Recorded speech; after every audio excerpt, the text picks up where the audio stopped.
Aper, le sanglier en latin. Aper, un vêtement à votre identité. Avec Aper, sortez des marques woke. « 7h, 10h sur Radio Courtoisie, suivez la ligne droite. » Bonjour Pascal Pierrat.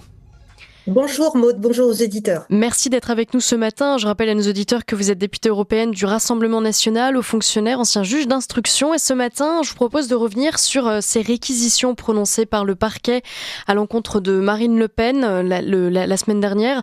Alors, elle a reçu le soutien de nombreuses personnalités de droite comme de gauche qui dénoncent, sans forcément le nommer comme ça, mais un coup d'état des juges en quelque sorte. Est-ce que vous partagez ce sentiment ? Alors, vous savez, Maude, et vous l'avez rappelé, que j'ai été magistrat, donc j'aborde toutes ces questions avec beaucoup de recul et autant de sang-froid que possible.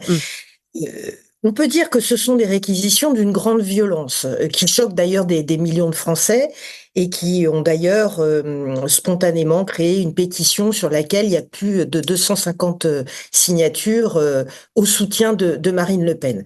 Alors, ce qui fait dire que ce sont des réquisitions d'une grande violence, c'est qu'elles ont un caractère tout à fait disproportionné et qui font apparaître qu'elles constituent, pour moi, vraiment une mise à prix de la vie politique de Marine Le Pen.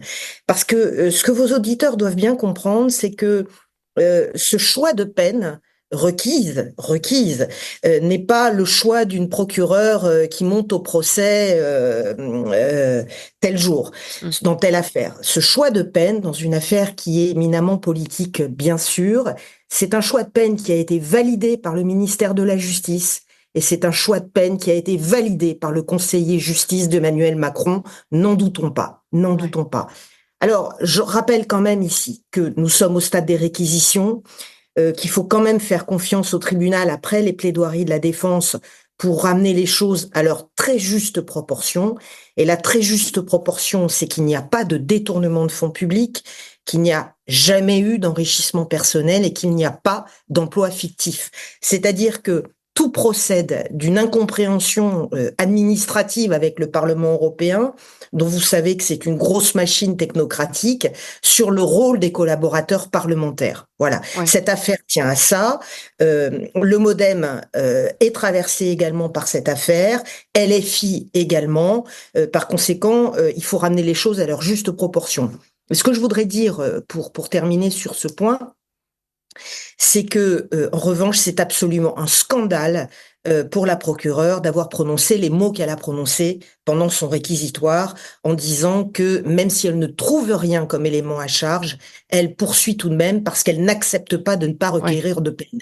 Eh bien, je crois qu'il faudrait lui rappeler que lorsqu'on est au parquet, non seulement on est libre de sa parole, mais encore, on se doit également d'être parfaitement mesuré dans ce qu'on dit. Et ça, c'est une faute de quart qui est impardonnable. Et vous faites très bien de le rappeler. L'autre actualité, ce sont les agriculteurs qui se remobilisent depuis plusieurs jours. On en parlait la semaine dernière, notamment contre ce projet de libre-échange avec le Mercosur.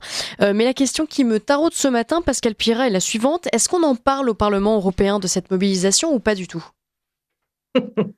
Alors, ce qui me vient à l'esprit, Maude, c'est la chose suivante. La semaine dernière était prévue devant le Parlement européen cette maison de la démocratie, comme elle s'appelle, un défilé, une manifestation d'agriculteurs. Eh bien, voyez-vous, le matin, quand nous sommes arrivés, le Parlement européen était entouré de barbelés. C'est pas des barrières qu'on met quand il y a des agriculteurs, ce sont des barbelés. Voilà comment ils sont traités. Alors, le Mercosur, on en parle dans notre groupe, en tout cas, évidemment, on en parle. Moi, je voudrais attirer l'attention sur un point. Emmanuel Macron et la Macronie dans son ensemble prennent des postures aujourd'hui à la défense, au soutien des agriculteurs. Alors que, du point de vue européen, ils votent frénétiquement l'ensemble des accords de libre-échange. Et en réalité, si vous voulez, la souffrance des agriculteurs aujourd'hui, elle est bien sûr directement liée au Mercosur, mais elle est liée à des mauvaises années de traitement, en réalité. Et là, on est à un point d'acmé de la situation. Écoutez, on aura forcément l'occasion d'en reparler, Pascal Pierrat, puisque c'est l'actualité, je pense, des prochaines semaines. Merci beaucoup d'être intervenu ce matin à notre antenne et à très très bientôt. Très bonne journée.